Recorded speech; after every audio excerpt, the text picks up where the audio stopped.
Hi అండి. నా భక్తి ప్రపంచాన్ని ఈ గూటికి చేర్చి అన్నీ ఎక్కడ ఎలా అమర్చుకోవాలో అలా నాకు ఇష్టం చిన్న రీతిలో సర్దుకుని ఆనందంగా పూజ చేసుకుంటాను.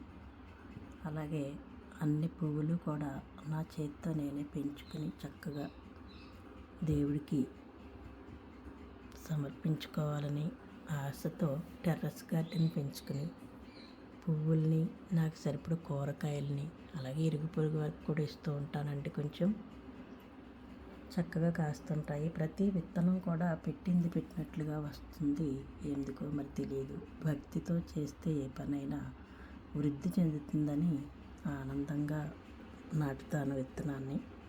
అలా చక్కగా కూరగాయలు, పువ్వులు, అలాగా ఆకుకూరలు వస్తూ ఉంటాయండి. ఈ భక్తి ప్రపంచానికి ఇట్లా సర్దుకునేటప్పటికి ఎంత నిండుగా ఉందో చూడండి. అమ్మవారు, అయ్యవారు అందరూ కూడా చక్కని కొలువు తీరి సంతోషంగా దీవెనలు ఇస్తూ నా పూజలు చేకుంటూ ఉంటారండి.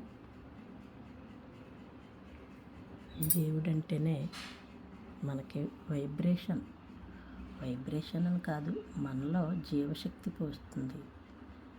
జీవశక్తికి ఆధారం ఈ పూజలు, పునస్కారాలు. అలాగే ప్రతి దేవుడిని నిత్యం కొలుచుకుని ఆనందంగా సంతోషంగా జీవించాలన్నది నా కోరిక.